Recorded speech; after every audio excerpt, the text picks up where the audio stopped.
Jirou was a seemingly average boy living in modern-day Japan. But one day he realized that he could talk to animals, and the world was never the same again. He used to get into fights with the other boys who used to bully him in primary school, claiming that he is some sort of a freak, but Jirou was not one to back down, and would end up fighting them every other day. One day he came back from another fight at the school and sat beside his family dog Machai, who asks him kindly whether he ended up fighting again. And Jirou replies that the boys at school call him a freak, so he has no other choice but to fight. Nachai talks to him in a calm voice, claiming that he shouldn't take their words to heart, as one day he would realize how incredible the power that he possesses is. Several years pass by and Jirou is a young, strapping man now. But one thing hasn't changed at all: his ability to get into fights for absolutely no reason. He walks up to 3 high school punks beneath a bridge who warn him that their senpai is the head of the Demon League.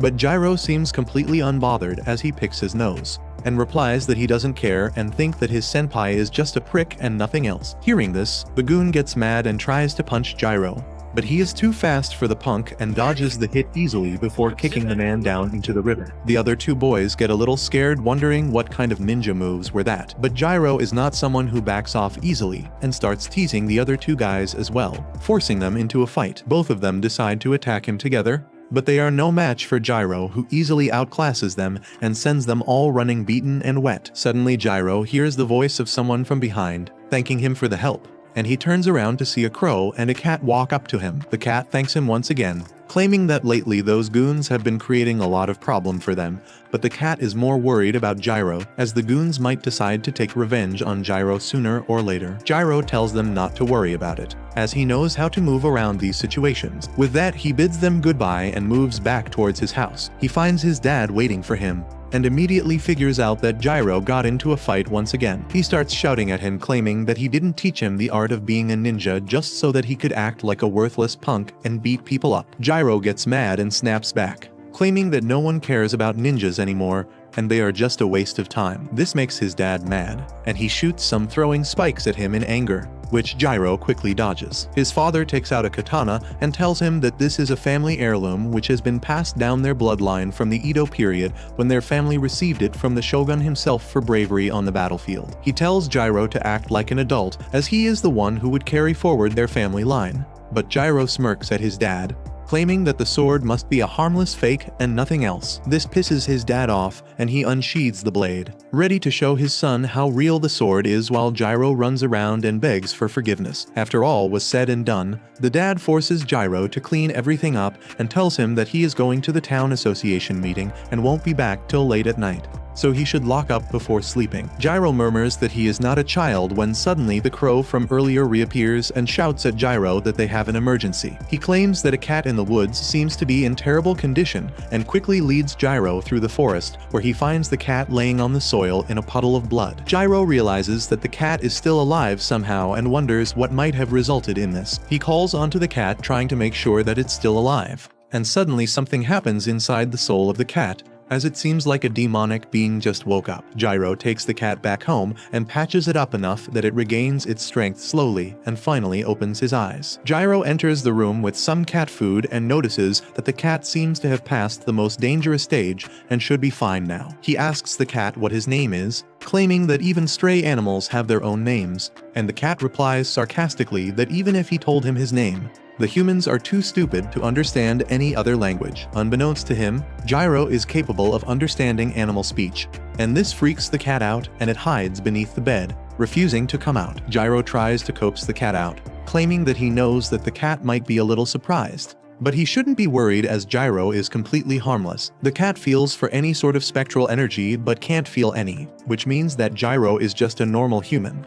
But he can't understand how the hell can he understand animal tongue. Jirou finally decides to try some other way out and brings out his secret weapon, which is kitty treats. It doesn't take long for the cat to come out and start chowing down on the meal, while Jirou sits beside him, pleased with himself. After finishing the meal, the cat looks at Jirou, claiming that he is not a cat, but an immortal named Reigo. People also call them a mononoke. Jirou is confused. What the hell is the cat talking about?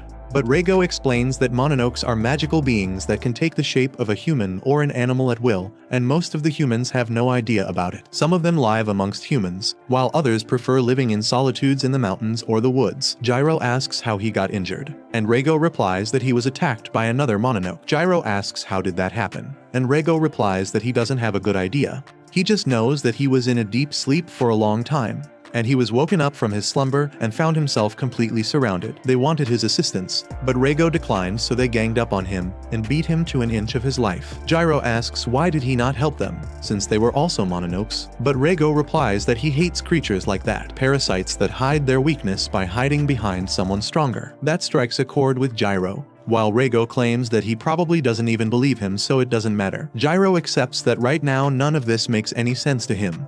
But that doesn't mean that he won't believe Reigo. He claims that he can talk to animals, which is already weird enough, so he doesn't have to believe in something as weird as a mononoke. Later that evening, Jirou gives Reigo a good shower to make sure that he is clean, and notices that Reigo's wounds have already healed completely. He claims that now he believes that he is definitely not an ordinary cat, because earlier he just thought that the cat was just spouting nonsense as many people do when they are dying. He claims that Reigo reminds him of his old dog Nachai, even though they are complete opposite in personality, as Nachai was a really good dog. He claims that back then, he would get bullied often and would come back home with scrapes and cuts. Nachai would ask him to help her take a bath, and while doing that, Jirou would forget about everything that happened during the day and get relaxed again. Later that night, Jirou goes to bed, and around midnight, Reigo gets up on the window and says his goodbye to Jirou, claiming that he owes him for saving his life. But right now, he needs to leave. Reigo jumps down the window and realizes that even though his wounds have been healed,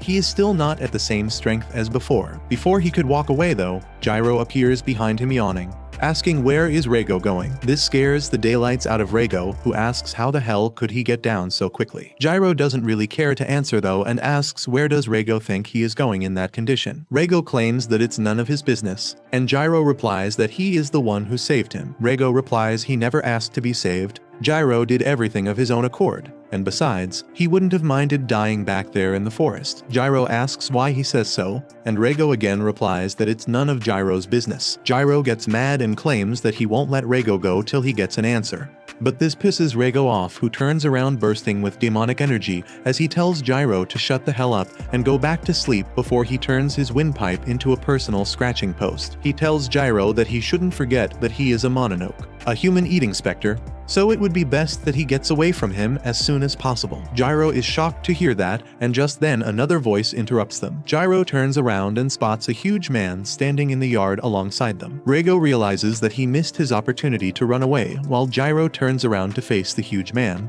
and asks whether he likes to enter other people's houses uninvited. The man claims that Jirou should shut his mouth, as he is going to be devoured soon enough. With that, he turns his arm into a demonic arm and tries to snap Jirou in half. But Reigo drop kicks Jirou out of the way and takes off into the forest, forcing the huge mononoke to chase after him. Jirou is too stunned to move, while Reigo tries his best to outrun the beast after him, knowing that all he has to do is get some distance. But because of his injuries, he is not at his full strength yet, and the huge mononoke thrashes him mid-air down to the ground. The mononoke laughs at Reigo, claiming that he is not very impressed by the legendary Star of Doom, Reigo, and tells him to calmly come with him as he wouldn't want to kill a fellow mononoke. Reigo gets mad and starts bursting with demonic energy as he claims that all they want to do is get his powers, so if they are willing to pay for it with their lives, they are welcome to take him back. Both the demons get ready for a showdown, but just when they were about to clash, Jirou shows out of nowhere with his sword and slashes at the man's arm, forcing him back as he starts bleeding. Reigo is shocked and asks Jirou whether he has a death wish and tells him to run away. Jirou claims that if Reigo dies now, then whatever he did to save him would be for nothing, and he won't let that happen. Reigo angrily tells him to get away, as this is not a street scuffle between boys, but it's too late now. The giant demon gets mad and transforms into a weird Bigfoot-looking monster. The huge monster is amazed that Jirou doesn't seem to be fazed by his huge size or the fact that he is a human-eating demon, so he attacks Jirou outright to see what he can do. Reigo thinks that Jirou is done for, but to his surprise, Jirou manages to escape and appears behind him with a sword. What Jirou didn't expect was the monster to be so fast, as he appeared behind Jirou mid-air and stabbed him with his finger, making a shish kebab out of him. Jirou starts spouting blood, but still he tries to swing his sword, but the monster is too quick and dodges it again. Jirou falls to the ground in a pool of his own blood, and the life starts to drain out of his eyes. Reigo walks up to him completely stunned, thinking about how weird of a human Jirou was. He saved a mononoke for no reason, and was willing to give his life away to save a beast who would eat him the moment he gets a chance. The Bigfoot monster laughs at Jirou and tells Reigo that he must haven't eaten food for a while and must be hungry, so he should eat the human and get back his strength so they could have a better fight. Reigo turns around with anger in his eyes and tells the mononoke to shut his trap, claiming that he is going to die soon. With that, he thinks about how he can eat Jirou and get back to full strength, but he won't do it, not after what he has done for a mononoke. Instead, Reigo collects all of his spectral power and dumps it into Jirou, sacrificing his own form to save Jirou's life. The monster is horrified as he screams at Reigo, asking how could he give away his powers to a human. But Reigo tells him to shut up and Jirou stands up once again. He has no idea what the hell is happening. But Reigo tells him to focus on the fight right now. He dodges the monster's continuous attacks while Reigo tells him to get ready to attack. Jirou claims that there is no way he could do anything to that monster. But Reigo tells him not to worry and just punch the mononoke at the right moment. Jirou believes in him and matches the timing perfectly. With Reigo's powers, he completely obliterates the monster, tearing him in 2 pieces and killing him. Before he could understand what has happened to him though, a woman pulls a knife on him and tells him not to move. Suddenly, a guy appears smoking a cig and tells him not to worry as they are not mononokes, but just your average civil servants from the Department of Espionage. He claims that they are taking Jirou into custody, but Jirou tries to talk back and immediately gets hit on the back of the head by the woman, knocking him out cold. The soldiers that are dressed up like stormtroopers start bickering amongst themselves about who will handle Jirou's unconscious body as they are scared of him. But before they could reach a decision, the woman who pulled up a knife on Jirou decides to take care of the situation as she dragged Jirou by his leg, as if he is a carcass that she just shot. Meanwhile, Jirou is lost in his dreams where he finds himself in a completely white area and spots Reigo standing in front of him, looking like a mist. Reigo claims that Jirou himself has a huge gaping hole in his chest, and that confuses Reigo till he looks down at himself and spots a huge hole. But before he could get worried about it, he ends up opening his eyes and finds himself in a hospital bed with a headache. He sits up on the bed and checks his chest to make sure that there is no hole there, when a voice startles him. The girl who carried him back sits beside him, on her phone scrolling through reels as she tells Jirou that he has been asleep for more than a day and a half and introduces herself as Ikai. Before Jirou could ask any more questions, she straight up calls her superior and informs him Jirou has woken up and seems aware enough to have a conversation. Just then she gets distracted when a black mist escapes from Jirou and takes shape of a cat on top of his head. Jirou is annoyed at Reigo for sitting on his head, and the two start bickering all over again, while the girl tries to calm both of them down, claiming that this is a hospital. A little while later, the senior enters the hospital room and finally manages to calm both of them down, before telling Jirou that he is one tough boy, as any normal man wouldn't have been able to survive what he has gone through. With that, he turns towards Reigo, who looks like a dark spirit, and asks how is he feeling. But Reigo is much more skeptical about these people, and tells the man to mind his own business if he cares for his own life. The man realizes that Reigo is much more careful than he anticipated and doesn't trust him. But at the same time, he doesn't seem to mean any true harm either. To gain their trust, the man decides to do a round of formal introductions and introduces himself as Shiba from the Bureau of Espionage.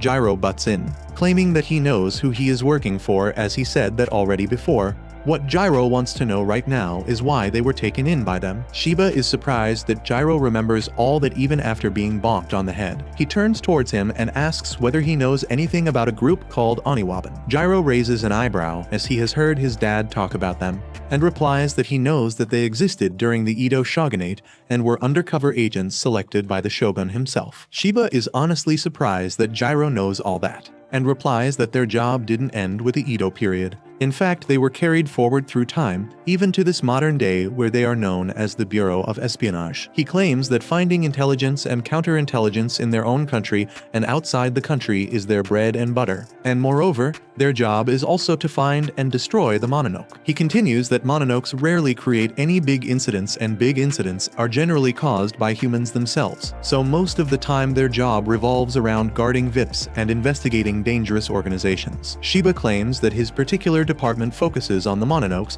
which means that usually he doesn't have to do much, but recently their facility was attacked by a gang of mononokes, while the very Reigo that was inside Jirou's body now was in the facility, sealed up. Jirou realizes that this is what Reigo meant when he claimed that he was in a deep slumber, and was woken up abruptly. With that, Shiba claims that it's his turn now to ask the questions and asks how exactly did Jirou end up with Reigo inside of him. Jirou tells them the entire story, and the girl Ikai is beyond shocked. She asks how stupid can Jirou be for putting his nose in a business that doesn't concern him, and then even trying to save a mononoke no less. Jirou snaps back, telling her to shut her mouth, as she wasn't there and doesn't know the situation. Shiba breaks their fight, and tells Jirou that he might know this already, but Reigo's fusion with him might be permanent and there might be no way to revert them to their normal state. But at the same time they must try to see what they can do and gain more information. Moreover, they know that the gang of mononokes want Reigo, but they don't know why exactly. So the Bureau will be taking Jirou under their protection for the time being. Jirou doesn't like the sound of that,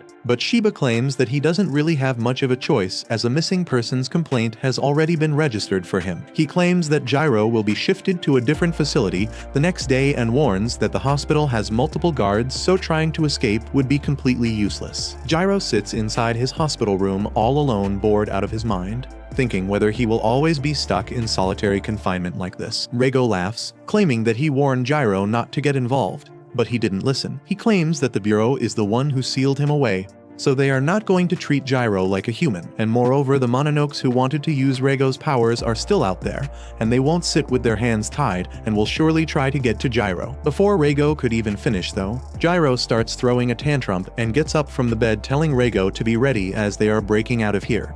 He claims that he is not going to sit and let someone else dictate what he can and can't do. Reigo claims that there are guards waiting outside the room, and he is not going to help Jirou get out of another mess that he creates. Jirou claims that he will manage everything by himself and looks at the crows sitting outside the window. Outside the room, two special agents are posted to keep an eye on everything, when suddenly they overhear a bunch of ruckus coming from inside. So they open the door only to get attacked by a bunch of crows at Jirou's command. Jirou runs out past them and escapes out of the hospital to his freedom. By the time sun was setting, he was on a bridge a little distance away from the hospital, thanking the crows for their help and hands over a plastic bag of snacks in return for their help. With that, Jirou returns back to his home to find his dad, but his dad ends up finding him instead right outside his home. Jirou tries to come up with an excuse, but his dad doesn't respond and tells him to follow. Jirou walks behind his dad, who leads him to an empty ground, and when Jirou asks why the hell did he bring him here, he receives a punch to his face, which sends him flying to the ground. Jirou apologizes for being missing for 2 days,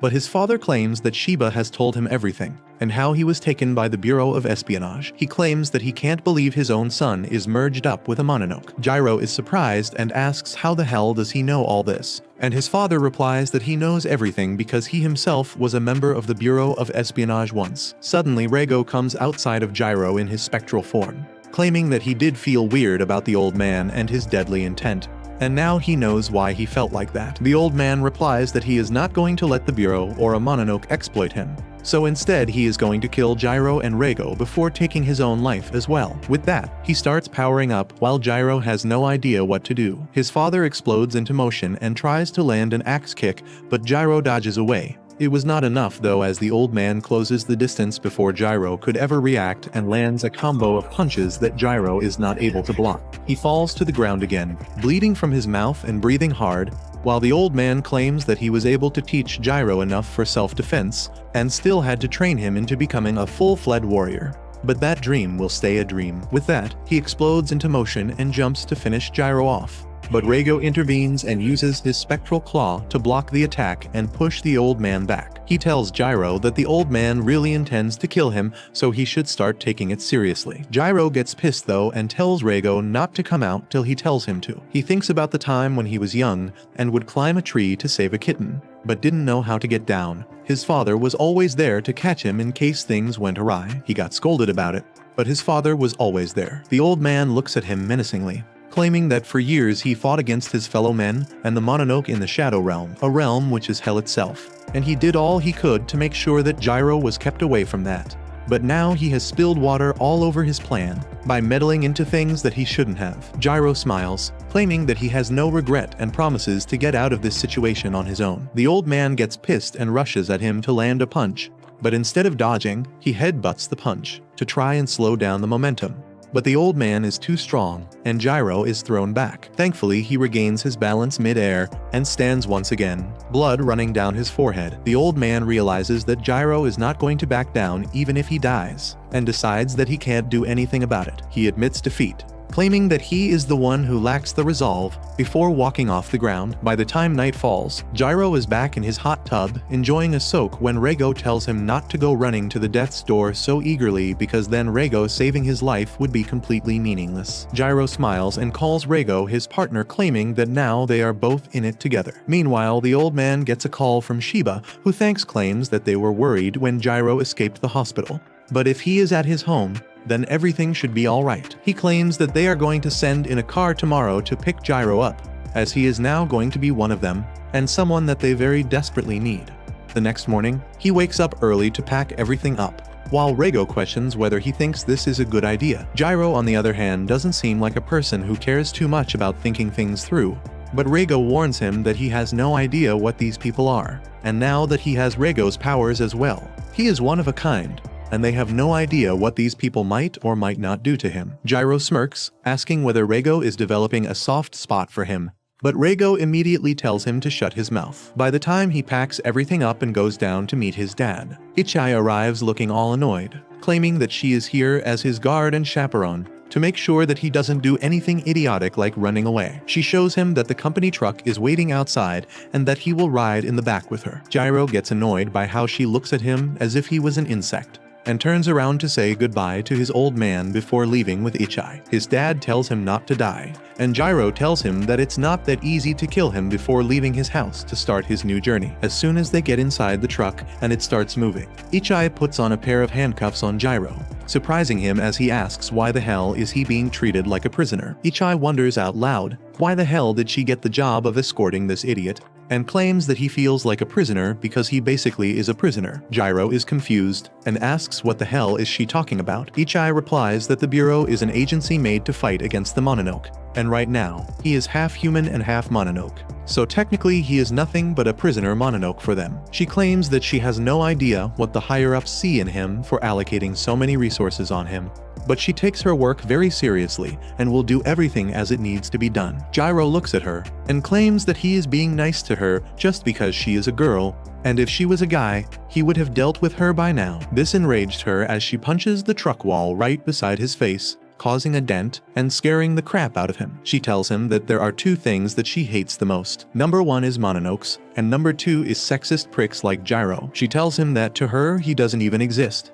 so it would be better for him to shut his dumb ass up so she could do her work in peace. Just then Reigo appears beside Jirou, telling the girl to shut her trap, as he was trying to nap, but clearly the two of them are not going to let him have any sleep. He looks at the girl, claiming that the Bureau must be really short-handed if they sent just one girl to guard them. Ichai looks at him with disgust and tells him that she doesn't talk to dirty mononokes, but Reigo continues, claiming that she has other issues to deal with right now. Meanwhile, the two drivers that were driving the truck start getting into an area which seems to be covered with thick fog. One of them wonders why there's so much mist here, but the driver claims that they are heading towards a mountain, and the mist must be coming from there. Suddenly, the driver spots someone standing in the fog in the middle of the road. He turns around to tell the other guy beside him, but the moment he turns his head, he sees that a man with some weird glasses has taken off the head from the body of his friend. Inside the back of the truck, they suddenly hear a scream and a loud jolt that completely sends them sprawling as the lights start flickering. Ichai realizes that something has gone horribly wrong. She gets up and tells Jirou to stay inside the truck while she goes out to investigate, and Jirou tries to protest, but she shuts the door and climbs out. She looks around and realizes that they have entered Spectral Mist Zone. She was starting to wonder how the hell could she make such a big mistake when suddenly she hears a voice coming from behind and spots the man with the weird glasses sitting on top of a giant man-looking creature devouring the two drivers. He claims that he was pretty excited for this mission, hoping to get some good action against the Bureau, but all he got was two useless drivers and a guard that to a female. Ichai gets annoyed, mumbling that all men are misogynistic and sexist pricks, before tapping on her watch and transforming into her battle uniform. which doesn't look much different to be honest from her normal look. The glasses boy finally gets excited and tells the giant idiot to stop chewing like a moron as they have to fight again. Suddenly, the mist covers them once again and they turn into their mononoke form. Ichai immediately takes out her gun and starts shooting as if she is in an American high school. But the giant doesn't seem to be affected in the least, as he simply blocks everything off with his arms. Meanwhile, the other guy uses the distraction and attacks her from behind. She manages to dodge it, but is thrown towards the giant. So she quickly takes her knife out and stabs it in the giant's fist, barely saving herself while trying to slash him as well. She lands back on her feet and realizes that this isn't going to be easy, as she is against two mononokes and both seem to have their own special abilities. She realizes that the giant is an idiot and doesn't really use his brain, but he is hard as a rock. Meanwhile, the thinner one is the brains of this operation. While she was thinking all this though, the thinner mononoke appears behind her and punches her straight into the truck. Inside, Jirou feels the thud of Ichai hitting against the truck and wonders what's going on outside. Reigo claims that they are being attacked by Mononoke. He continues that while Jirou was yapping with that girl, Reigo sensed that they have entered a spectral zone. Jirou has no idea what is he talking about. He makes it easier for Jirou and tells him that the spectral zone is basically an area which is separated from the human dimension and is the realm of the Mononoke. Jirou still doesn't really understand, but tells Reigo to help him bust out of these cuffs so he could go outside and help the girl. Reigo tells him that he can't do that because these handcuffs are specialized tools and are used to block spectral energy, so he can't do anything right now. Jirou gets pissed and claims that he will get Ichai to take them off then. But Reigo claims that he should just let the Bureau and the Mononoke fight it out while they scram, because to both of them, Jirou is nothing but a piece of meat to be used and experimented on. So why should he get involved? Jirou claims that there is a person fighting outside for their safety, and he can't call himself a man if he sits inside twiddling his thumbs and doing nothing. Just then, the conversation gets interrupted by the giant punching the back of the truck, splitting it in two, causing Jirou to be sent flying. The thin Mononoke jumps on top of the truck and looks at Jirou, claiming that for some reason he was told to get him back alive. But he doesn't really care much. He still gives Jirou 10 seconds to make a decision whether he would surrender peacefully or become food for them. Jirou immediately turns to Ichai and tells her to untie him, but Ichai refuses. Jirou gets mad, calling her insane, but the thinner Mononoke claims that 10 seconds are over, and now he is going to be eaten whether he likes it or not. Jirou again tells Ichai to get him out of these cuffs, and the tense situation reminds her of her childhood. At the funeral of her own mother, who died trying to defend people against Mononoke for the Bureau, she remembers how she promised her father that she will start training from that day on and make both him and her mother proud. Ichai snaps her out of her memories, as he tells her that he knows that she wants to do her duty perfectly, and right now, that means freeing him from his cuffs. Just as the giant was about to attack again, Ichai takes a deep breath and cuts him out of his handcuffs, releasing all his powers. Jirou immediately jumps up in the air, and alongside Reigo's powers, delivers such a powerful punch that the fatty completely evaporates from Earth. The thin bloke is shocked to see his powers, and Ichai takes advantage of that, appearing behind him and slashing him to bits with her blade. Jirou gets back up and tells Ichai that she fought for them and he fought to help her, so that makes them even. Ichai looks at him with a bit more respect and claims that now that the truck is gone, they don't have much of a choice but to walk the rest of the way. It takes them a full day before they are able to reach the headquarters. The next morning, Jirou wakes up near the pier and starts brushing while thinking about everything that has happened to him in the matter of a single week. He found the existence of Mononokes, got attacked by them twice, and now he is here. His thoughts are interrupted by Shiba, who asks how is Jirou liking it here. Jirou claims that he hasn't had a single moment to himself, as he is always being monitored. But Shiba claims that it was for the safety of himself and the organization. He claims that this is the headquarters for the second squad, in which he will also start working as an agent, and their group is going to be called Black Torch. Jirou isn't much interested in all this, and Shiba wonders how to get him to work with them as a team. Suddenly, a car pulls up and a young woman walks out of it, bidding them good morning. Shiba introduces her as the assistant chief named Hana, and alongside that another desperate young man roughly Jirou's age also comes out of the car, simping for Hana and talking about how amazing she is. Shiba claims that the dispo is named Rei. He is also a rookie who is joining them, but he hails from a notable spy family just like Ichai. Jirou immediately doesn't like the look of him. Once inside the warehouse, Rei approaches Ichai and calls her beautiful, which makes her blush, while he looks at Jirou with disgust, asking how the hell did a no one like him get in his unit. Jirou gets up and things were starting to heat up, when Shiba tells them that this is the perfect time and organizes a fight between them. They move outside of the warehouse and get ready for a showdown to prove who is the real man of the group. Reigo suddenly appears behind him, yawning, asking why can't he simply have a good nap without any disturbances, and Jirou tells him to go back to sleep, as he didn't wake him up. But Reigo claims that he could sense the eyes of this spectacled nerd on him staring him down, and he couldn't ignore it. Jirou tells Reigo that the nerd wants to fight him, and that's why they are here. But Reigo couldn't care less.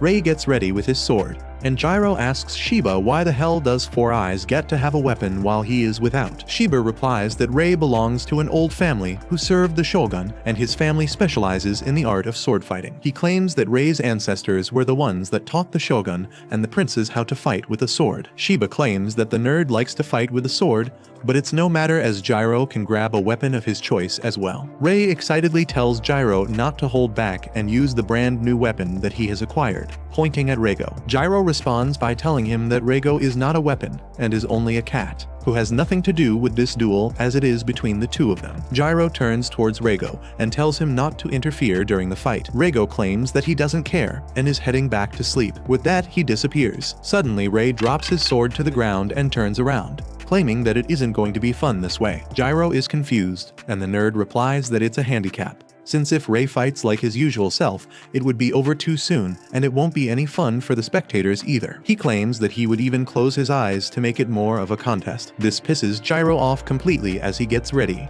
claiming that he would beat his punchable face in. While the onlookers watch, Jirou runs at Rei and jumps in the air ready to punch him on the back of his head, while Rei faces the sea with his eyes closed. Ichai wonders whether he is doing this so that Rei can't figure out his footsteps, but Shiba thinks that Jirou is too hot-headed to think it through this well, and Rei has more of a sixth sense, a 360-degree awareness which makes him a wall of blades. Right on cue, Rei turns around, grabs his sword at the speed of lightning, and strikes Jirou right in his face, knocking him down to the ground. Hena feels bad for Jirou, while Rei starts blabbering about how they should end the fight right here, as if they continue, Jirou just might die as he won't be able to handle blows like this. Shiba, however, tells him to shut up and look behind him. Rei turns around only to see that Jirou is back on his feet, wiping the dust off of him, claiming that it was just a scratch and nothing else. Rei has to agree that Jirou has quite a bit of resilience. Jirou claims that his grandpa has been beating the crap out of him ever since he was little, so Rei's little swordplay won't do anything. Hearing someone call the art of swordsmanship a play triggers Rei, as he claims that the art that he has been gifted with has been in his family for centuries, and it is the art to kill. Disrespecting it is an offense punishable by death. Jirou simply smiles and tells the nerd to bring it on and punish him if he can. Shiba realizes that something interesting is going to happen, and tells Hena to record properly. Jirou rushes at the nerd once again, just like the last time, and Rei thinks that Jirou is the kind of guy who would rush at things the same way till it works. But that won't be helpful against him. Rei decides to finish it all with one powerful slash. But to his surprise, the moment he slashes at Jirou, his sword breaks into two, and he is met with a powerful punch to the face which knocks him to the dirt as blood spurts out of his mouth. He thinks about how this could have happened, and realizes that Jirou was aiming for his sword to begin with. The first time when he got hit, he mapped the attack, and when he tried the same thing the second time, Jirou was able to time a counter perfectly. Jirou laughs and claims that now they are both at equal points, but he doesn't have the crutch that he used to call his sword anymore. Jirou asks whether he would like to admit defeat, but the nerd is tougher than he looks as he wipes himself and puts his glasses back on before running at him for another clash. They both start whipping each other, throwing punches after punches, hitting each other's in the face multiple times, and soon both of them get knocked out. A little while later, the nerd wakes up and finds Jirou sitting on the ground nearby. Jirou tells the nerd that he just woke up a couple minutes ago, which means that the fight was a draw. But the nerd admits that Jirou did wake up first. Jirou throws him a can of juice and claims that the nerd could have actually killed him with the first attack if he wanted to.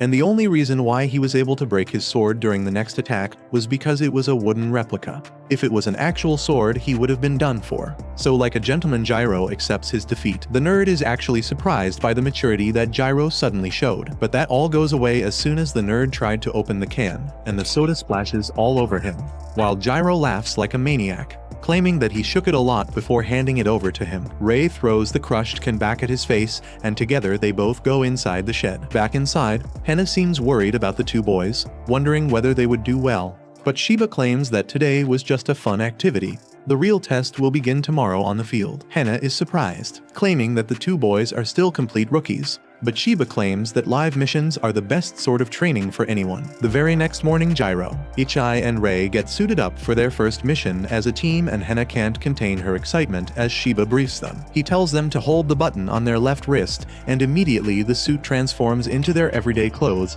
so that they can blend in with the public. Shiba then tells Jirou to double tap the button, and the moment he does that, he turns completely invisible to others. Shiba claims that the invisible mode is still a new addition and should be used sparingly as it has some negative effect on other gear. He tells them that they will learn the rest while using them and loads them up in a car before leading them to a shrine. Jirou wonders what the hell are they doing at a shrine, but Shiba claims that the shrine is one of the hidden locations of the Bureau, and they are here for some things. On the way, Jirou notices a guy in a hoodie eating a chocolate bar as if he is an animal.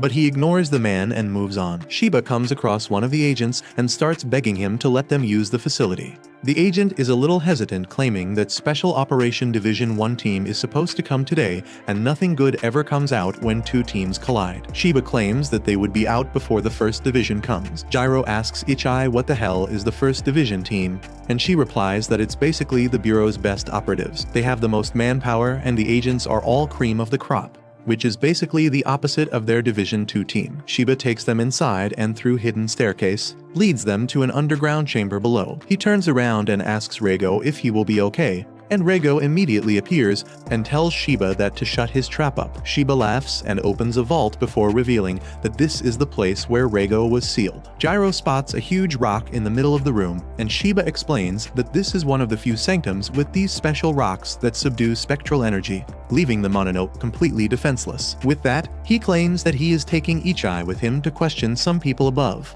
and Rei and Jirou should ask Reigo about the day he was sealed. With that, Shiba leaves, and Reigo tells Jirou that he has no idea what happened the day he was sealed as he doesn't remember anything. Jirou tells him to stop joking as there is no way he would not remember something that important, but Reigo angrily replies that he doesn't need to lie about it. He simply doesn't remember anything. Before Jirou could argue, Rei claims that amnesia is not far-fetched in cases like these, so most likely Reigo is telling the truth. He claims that Reigo must have been transferred into a special rock like this, which is basically hell for Mononoke, and no one comes out of this unscathed. Reigo must have been lucky that he only got some amnesia. With that, he turns towards Reigo and asks what happened the day when he woke up from his slumber. Reigo replies that he woke up surrounded by a bunch of Mononoke in this chamber, and they shoved a tablet in his face through which a man talked to him, and claimed that he wants Reigo to lend them his power so that they could eliminate the humans. Reigo wasn't interested though, so he managed to fool them all and run out of there before anyone could do anything. Jirou thinks that the only way to sort all of this out is to beat the crap out of all the enemies that come in his way,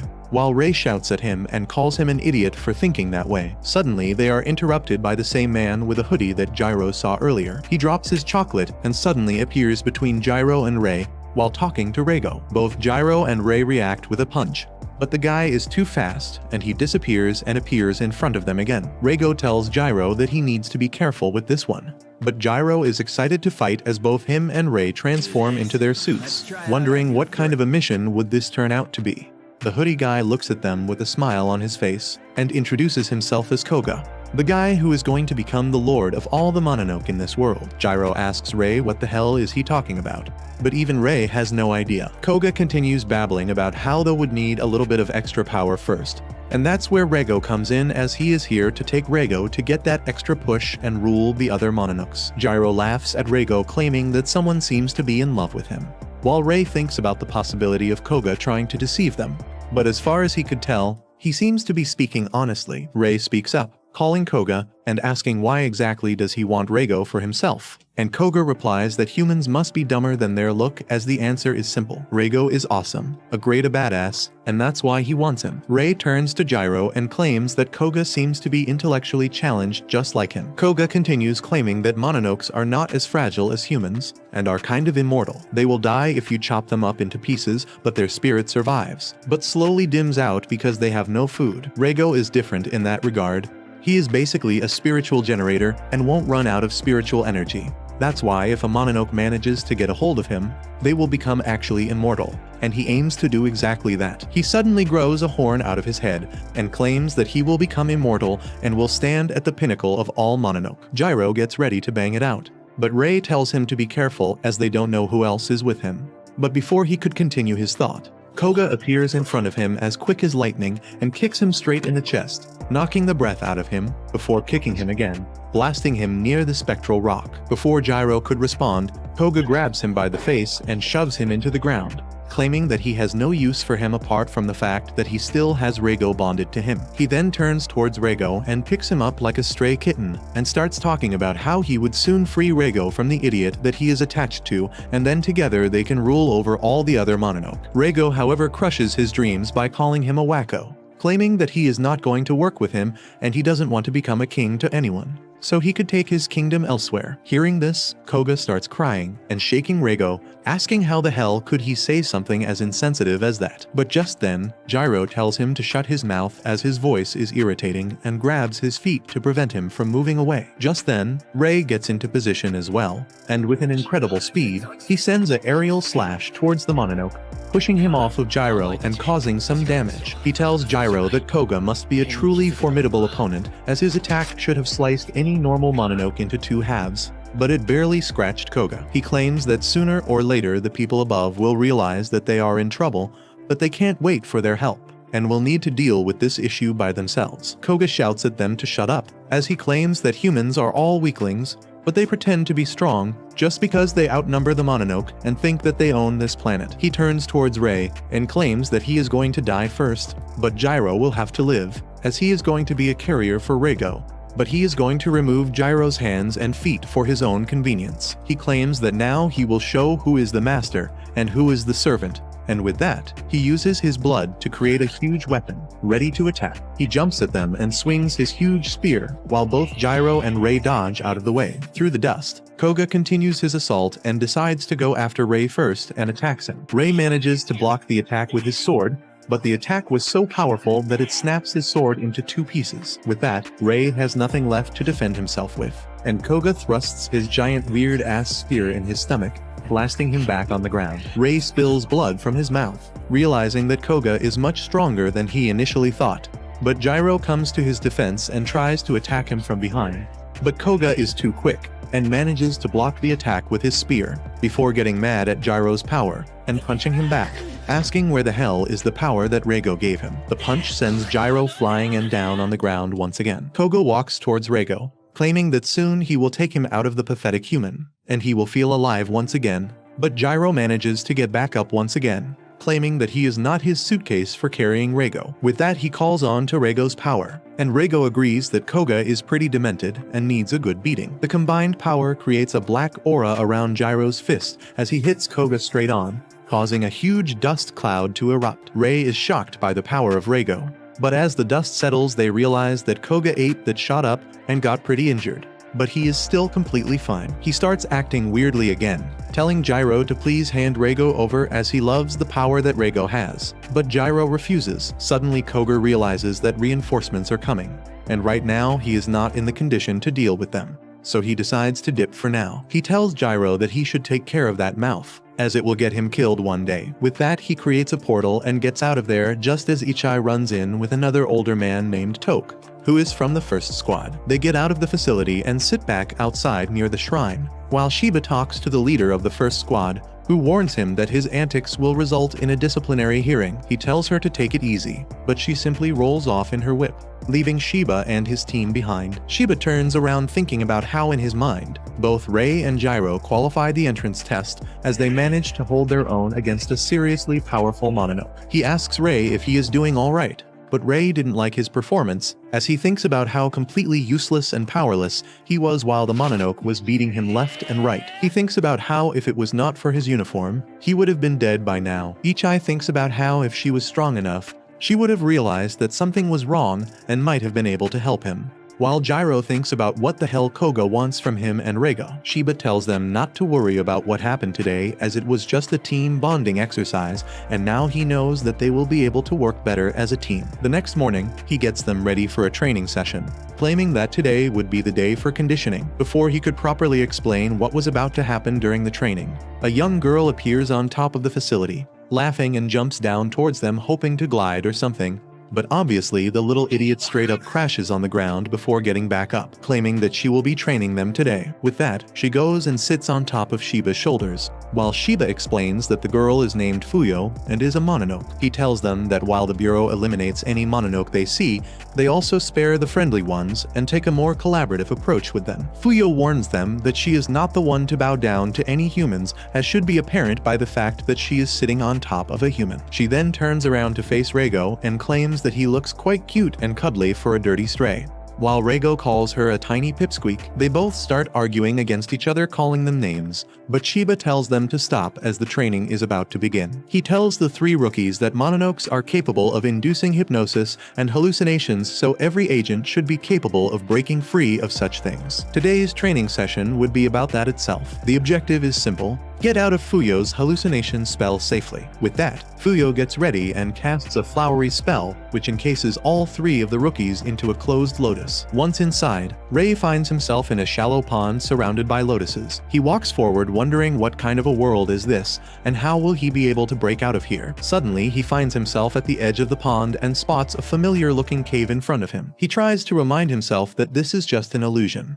But then he notices a young man with white hair coming out of the cave with his sword out. He recognizes his brother, and again tries to remind himself that this is all just an illusion.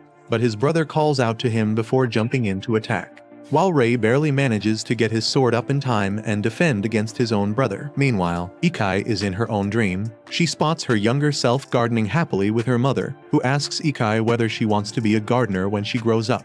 And the little Ikai replies that she wants to be a spy just like her parents. Just then her mother gets a call for work again, and just like any other day she left Ikai to play while she went on a mission. Not knowing that it's going to be her last, her mother never returned from the mission, and a funeral was held, which she barely remembered because everything felt like a blur. Ever since that day it felt like laughter was distant to her, and she poured everything that she had into becoming an agent. She started running every single day to get faster than before, and slowly after she was grown up and good enough, she was called to an underground facility where an agent read a note by her father. She was shocked to see a statue in the likeness of her mother in the middle of the underground chamber, but her father in the letters told her that it was in fact her mother, trapped in a spell which turned her to stone, but she is still alive. Ever since that day, her one goal was to find the mononoke who did that and turn her mother back to normal once again. She touches the statue in the illusion, and suddenly the statue starts shaking, and a monster emerges from within, ready to attack her. Meanwhile, Jirou has been running around in circles during this entire time trying to find an exit,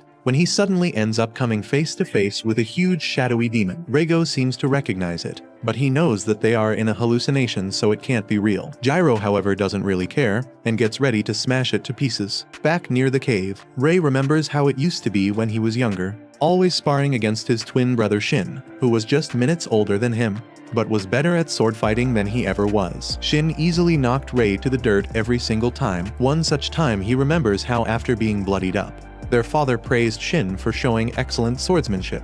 While Rei was still on the ground, Shin beams at his father, but then immediately picks his brother up, and then starts patching him up. Rei jokes about how he has another scar to hide now, while Shin apologizes, claiming that he wasn't going to go that hard, but he ends up losing himself in the flow. Rei tells him not to apologize, claiming that to be the leader of their clan, Shin needs to get stronger, and if for that to happen, Rei has to be a stepping stone, he would gladly do that. Shin laughs at the comment, claiming that Rei is no stepping stone, and tells him that no matter who the head of the family is, they will always be brothers. Shin talks about how it's reassuring to have a brother to watch his back, and in case Shin fails to be the family's head, it could always be passed over to Rei. Rei smiles at that point, but he knew that it would never happen. Even though they were twins and had been together all their lives, Shin was somehow just a little bit better at everything compared to Rei.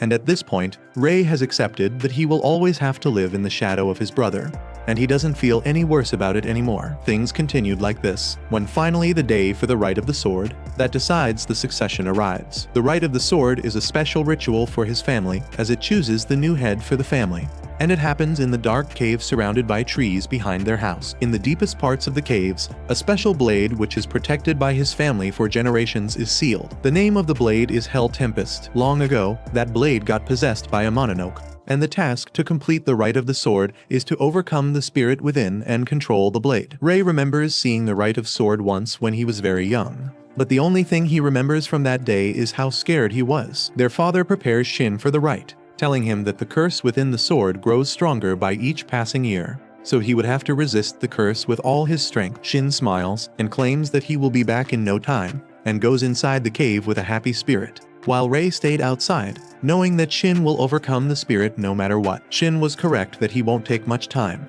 but what came outside wasn't really Shin. He massacred all the guards and engaged in a duel with their father, while all Rei could do was watch helplessly. Completely overwhelmed by what he was seeing, Shin lost and the Mononoke won the battle. Their father screams at Rei to run away, claiming that he is no match for Shin right now, but Shin took advantage of that and sliced his own father in half.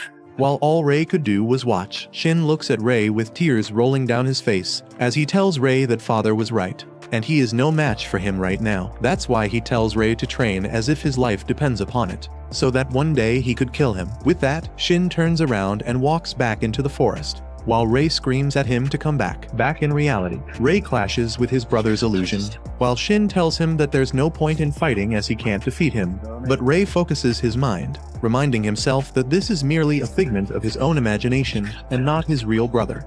Shin attacks him once again, but Rei blocks the attack before pushing him away. With that, he gets ready for one final clash, and both of them rush at each other with speed. But the illusion was no match for Rei, who easily destroys it and passes the test. Meanwhile, Ichai is still battling against her own demons as her mother, in the form of a mononoke, attacks her while she dodges it again and again. She remembers how calm and collected her mother was, and with the same resolve she takes her knife out and slashes at the monster, destroying it immediately. With that, even she returns back to reality, and finds out that Rei also just came out. Shiba congratulates them both for making it out of the trance within 10 minutes. And then he turns towards the last lotus containing Jirou and Reigo. He wonders how they are doing, as they are special cases in this setting. The lotus test brings out the deepest insecurities that are hidden in the soul, but in this case, there are two souls fused into one. Back inside, Jirou dodges the monster's attack one after the other, but realizes that this monster is too quick for his size, and he wonders what the hell even is this thing. The monster laughs and replies that it will show him what it really is,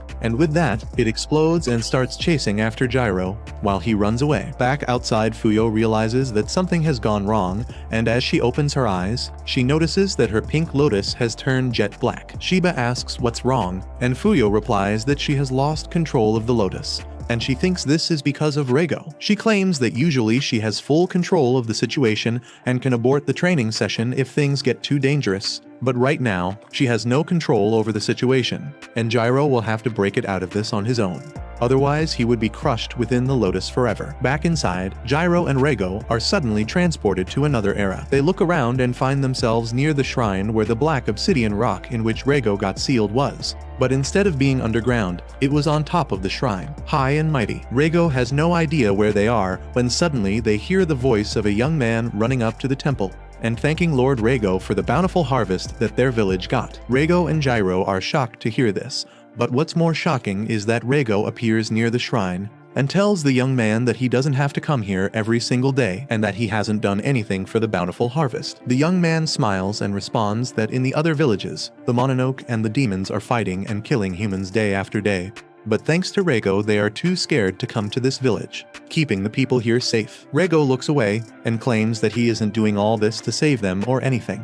It just so happens that he likes this place and wants to stay here. The young man claims that just because of his mere presence, the villagers are safe, and that makes him really happy. With that, the young man leaves a radish and some fish for Reigo and leaves the shrine, promising to come the next day. Jirou suddenly realizes that this seems to be a completely different era, and what he was thinking is said out loud by the demon, who claims that this is 1730, before Reigo was sealed in the obsidian stone. He claims that this was a time when mononokes were not a myth that only some people knew about, but they were very well known among the common folk, as they feared and revered them. Just then, Jirou notices a young man with white hair moving towards the shrine with a smile as he greets Reigo, calling him an old friend. The man walks towards him, asking why the hell did he have to live in a place which has such a huge death obsidian rock, which is basically poison to them, but Reigo simply eats his fish replying that it keeps other mononokes out of his sight and gives him some peace. The real Reigo suddenly realizes that he remembers this voice from somewhere.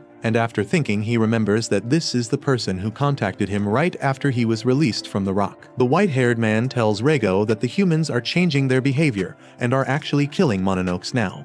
Reigo doesn't seem to care much and claims that some of the mononokes were getting too cocky and killing humans in cold blood. So this was bound to happen. The white-haired man replies that it's not just that. It's also the fact that they are making an organized anti-mononoke force which is backed by the shogun himself. And with an organized force, they are hunting down mononokes one by one. He claims that some of the mononoke have even joined the humans to save their own skin. And this is changing the natural order, where the mononoke prey on the humans and the humans fear and revere them. Reigo claims that he still doesn't care about all that and asks what he wants. Suddenly, a bunch of mononoke appear out of nowhere, and the white-haired man tells Reigo that he is preparing a force of his own to counteract the humans, and he wants Reigo to join them. Reigo straight up refuses, claiming that he doesn't want to be a part of any such groups. The mononoke in front of him starts shouting, claiming that he is not understanding the scope of this situation. And some ask whether he is on the side of the humans, but the white-haired man silences them all and turns towards Reigo, claiming that a mononoke of his strength and power will not be ignored. He promises to come back tomorrow and tells Reigo to think it over.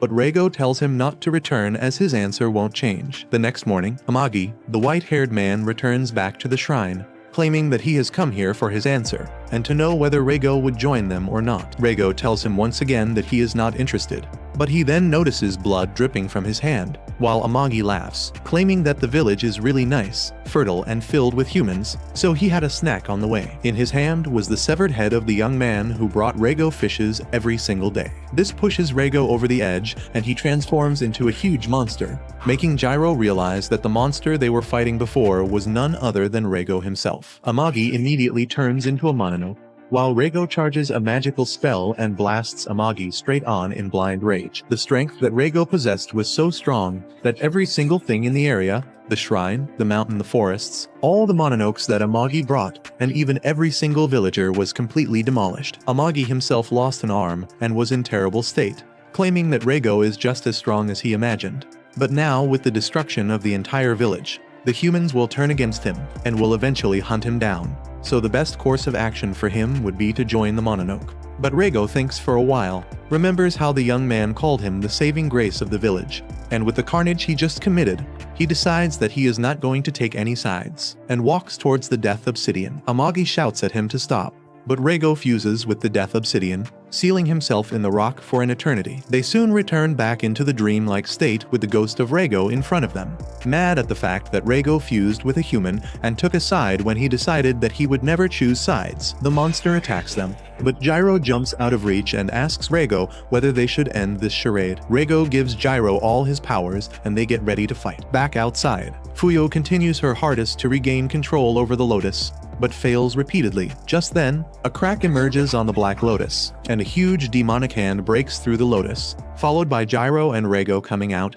angry at the fact that they were the last to finish the task. Soon, over some sodas, Jirou explains everything he saw, and Shiba realizes that they have found some really interesting news. Hana asks whether she should report this to the higher-ups, but Shiba refuses, claiming that they would use this information as leverage, and starts coming up with a plan to go forward and find the Amagi. The next day, Jirou and Ryuji watch the news about a bunch of decapitated human remains found in the peaceful parts of the city, and a string of murders in a nearby town. Fuyo is also with them, and the three of them do a little snacking as they think that this must definitely be the work of Mononoke. Jirou suddenly asks Fuyo what is she doing with them. He tells her to get lost because her job here is done, but Fuyo replies that she is free to go wherever she wants. And right now this place with free food happens to be the #1 on her bucket list. Jirou gets pissed at her attitude and tells her that she is eating his snacks and points out that his name is written all over the packet, but Fuyo tells him that she doesn't want to read it. After a while of bickering, Jirou gets serious and asks why do the Mononoke eat humans because Fuyo is perfectly capable of eating normal food. She replies that Mononoke can eat all sorts of things,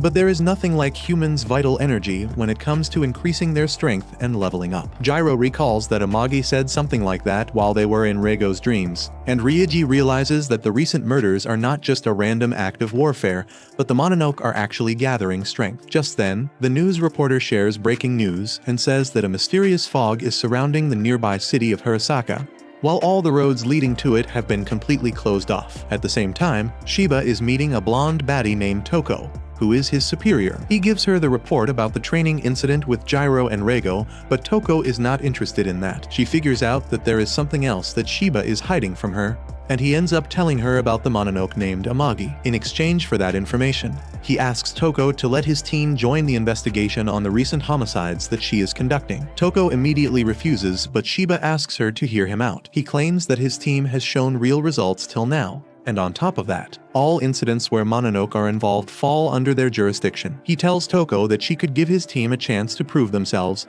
and if they disappoint her, she can fire him along with them. That is certainly a tempting offer. But before she can give an answer, Toko gets a worrying call from her subordinate, and Shiba realizes that she might need his help after all. Soon, all the reporters in the city gather outside the city of Hirasaka to report on the mysterious fog. There are plenty of people from the Department of Espionage on the site as well, trying their best to change the narrative and tell people that the fog is completely harmless. Jirou is impressed by the scale of their efforts, and Shiba tells him that they are only here to handle the humans, because once the mononoke get involved, the department can't do anything. He adds that because of decades of peace where no major incident involving the mononoke happened, there are not enough people who are trained to fight them. That makes their team really special, and today is a lucky day for them. Shiba starts by giving his team a brief about the situation, but he doesn't know anything except that mononoke are behind the fog and several civilians are trapped in the city. They have 3 objectives for this mission, which include rescuing survivors, defusing the fog, and capturing the enemy in the city. Everyone is surprised to hear that they have to capture the enemy instead of killing them. But Shiba explains that he feels someone is pulling the strings behind the scene, and they need to get as much information they can about the mastermind. Shiba says he has full authority over this mission, and he chooses Ryuji, Ichai, and Jirou for infiltrating the city. He tells them that normal methods of communication are blocked by the fog, so they will need Fuyo's help to contact each other. She creates 3 flower petals using her power, and tells Jirou and others to swallow the petals whole. She explains that the petals will let them communicate to her magic lotus directly through telepathy, so they won't even have to speak. Jirou and others are not really sure if the lotus petals are safe to eat, and Fuyo gets pissed at them for being so suspicious of her. With that, Shiba wishes them the best of luck, and they enter the fog. However, as soon as they make contact with the fog, the lowly mononoke Naruko standing on the public clock senses them. She tells the giant guy snacking on humans that only 3 people are coming after them, and he is really disappointed on hearing that. He asks the 3rd mononoke with them about how the dinner prep is going, and the masked guy named Rorin replies that they have only gathered around 200 people after hypnotizing them. He starts complaining that hurting humans is a bothersome task, but the buff guy Kanawa tells him that only freshly killed humans have enough life force to nourish them. Just then, Naruko calls Kanawa again, telling him that she messed up the head count the last time, because it is not just 3 humans who entered the fog, but also a cat. Kanawa gets excited on hearing this and crushes a poor guy's skull with his bare hands as he thinks about getting the chance to fight Reigo. Rorin tells him not to get too carried away because their boss gave them some clear orders. Kanawa says that he remembers everything, and then asks Naruko where is Reigo coming from. However, he gets no reply because Kanawa has already fallen asleep, and Kanawa is furious at her. Rorin asks him to cut the poor girl some slack because she is maintaining the fog barrier over the entire city by herself, and that is why they have appointed a dedicated bodyguard to protect her while she is resting. Kanawa doesn't care about that, and he tells Rorin to keep gathering fresh humans while he goes and captures Reigo. At the same time, Jirou and friends reach the city and disable the invisibility feature on their stealth suits. They find that everyone around them is unconscious,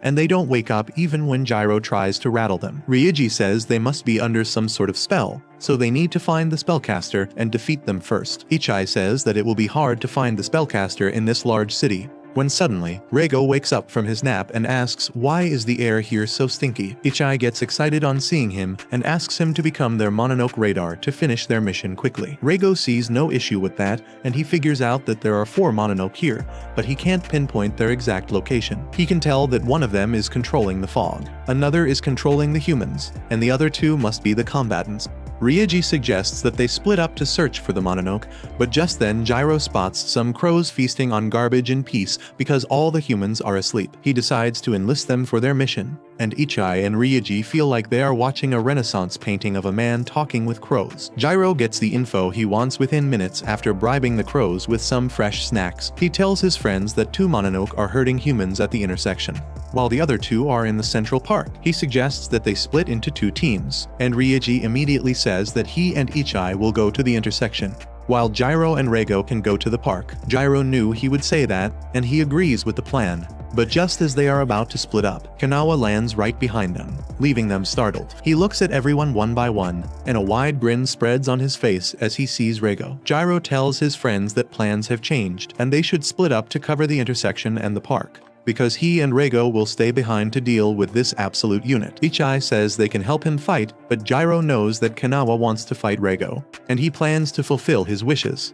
Ryuji and Ichai leave, and Kanawa is surprised that Jirou stayed behind because he thought that humans either fight as a group or they run away. Jirou fuses with Reigo and tells Kanawa to stop talking and start fighting. At the same time, Ichai finds Rorin and Ryuji reaches the Amo guy guarding Naruko, and both of them get ready to fight. Meanwhile, Kanawa throws away his jacket to show off his absolutely ripped physique and attacks Jirou with earth-shattering punches. However, Jirou is much faster and easily dodges all his attacks. He realizes that Kanawa is all muscles and no brain, and his attacks are really easy to read. He decides to use that against the giant, and dodges his punch at the last moment so that he is left completely unguarded. Then, Jirou gathers Reigo's power in his fist and shoots a gust of dark aura at Kanawa to finish the battle with 1 hit. However, Kanawa stands firm in face of the powerful attack and takes it head-on. Jirou tells him that he is going to be sent flying all the way to China, but nothing at all happens, and Kanawa rips apart his attack with his bare hands. Jirou can't believe that and realizes that Kanawa is stronger than he thought. The giant Mononoke warrior decides to reveal his true power, and he transforms into his enhanced version with a thick exoskeleton growing over his arms and mouth. He says that Jirou is neither a human nor a Mononoke, but a failed hybrid of the 2, and he doesn't stand a chance against the real deal. With that, Kanawa swings his claw down and Jirou feels an immense weight pressing him down. He is forced on his knees by the pressure, and Kanawa says that he might not be fast or smart enough, but he knows how to use his strength and weight to his advantage. He asks Jirou how does it feel to have his face rubbed in the dirt, because that is how the Mononoke felt for centuries because of the group called Oniwaban. Kanawa talks about how he was once worshipped as a powerful mountain god. Humans respected him, prayed to him, and offered sacrifices to him, and in return, he protected them. However, then came the Oniwaban, and they turned his followers against him. The villagers started scheming to assassinate him, and when he learned of that, Kanawa killed them all. He then picks Jirou up with his invisible claw, and says that the Mononoke were prosecuted by the Oniwaban, so they hid in the shadows, waiting for the Oniwaban to lose its power. Now, that time has come, and the Mononoke are going to take their position at the top of the food chain. Kanawa starts crushing Jirou with his invisible claw, saying that if this is all Reigo can do, they don't even need him, and he can be a sacrifice to bring forth the glorious age of Mononoke. At the same time, Ichai is facing Rorin, who says that her high and mighty attitude is what he hates the most about humans, and it almost makes him puke. He tells Ichai that if she falls on her knees and begs him, he might consider letting her live. Ichai doesn't give him the time to speak another word and jumps towards him, launching a powerful slash. However, Rorin dodges that easily and says that if she wants a fight, he will give it to her. He swings his flag, sending a gust of dark winds towards her, and when the winds pass, Ichai finds herself standing on a gate that goes high above the clouds. Rorin tells her that his spell completely affects his target's minds, and if she falls here, she will die for real. He begins talking about how he has used his powers to make humans see illusions, ranging from the best possible things one can imagine to the horrors of hell. In return, he got to see a wide range of their emotions, and that made him feel something he can't describe. Ichai says that humans are not his toys, and Rorin says that he considers them like pets instead. He then transforms his flag into a lance and attacks Ichai rapidly, pushing her towards the edge. However, she waits for the right timing and grabs the lance, tossing Rorin away. Unfortunately for her, he is the master of the illusion, and he sprouts black wings to fly above her. Ichai gets pissed at him, and Rorin decides to tease her even more by transforming her clothes into a schoolgirl uniform. She is flustered, but realizes that this is just an illusion, and she still has her weapon. She decides to let Rorin believe he has her confused, because that will give her the chance to take him down for good. While Rorin keeps thinking about what he should do with her next, Ichai activates the stealth mode of her suit and vanishes. He is confused about what happened, and the very next moment, Ichai graces him with her thick thighs over his shoulders. She quickly chops off his horn, and Rorin starts screaming as his illusion ends and he falls to the ground. Ichai says that horns are the control center of a mononoke's power, and now that he has lost one, he can't control his spells anymore, which means he lost. On the other hand, Kanawa realizes that he failed to crush Jirou because he ditched his suit at the last second and slipped out. However, that is not what Jirou is concerned about, because right now, he has fused with Reigo more intensely than ever. With cat ears, claws, and tail made of the black aura, Jirou asks Reigo what is going on, and the black cat replies that he isn't sure either because the moment Jirou removed his vest, he felt power swelling up inside him. Jirou recalls that Shiba was talking about a spectral suppressor in their suits, and wonders if that was holding Reigo back. As he is lost in his thoughts, Kanawa attacks him, and Jirou realizes that he doesn't have enough time to dodge. Reigo acts on his own and sends a whip of dark aura to stop Kanawa, but that ends up cutting the red giant in half. Neither Jirou nor Reigo have any idea how that happened. Reigo goes down the rabbit hole as he thinks about how he suddenly got so powerful, and he realizes that he has been subconsciously feeding off of Jirou's life force, which made him so strong. Meanwhile, Ryuji is still to begin his fight with his opponent. He tells him to surrender peacefully, but then the emo boy unveils his sword. Ryuji freezes because he has seen that weapon before, and as the guy attacks him, he realizes that it is someone from his past. But that's where this video ends. Remember to like and subscribe to the channel. Thanks for watching, and I'll see you next time. I heard that you addicted to them sands now, girl. Go ahead with your sticky ass. Go ahead, go ahead.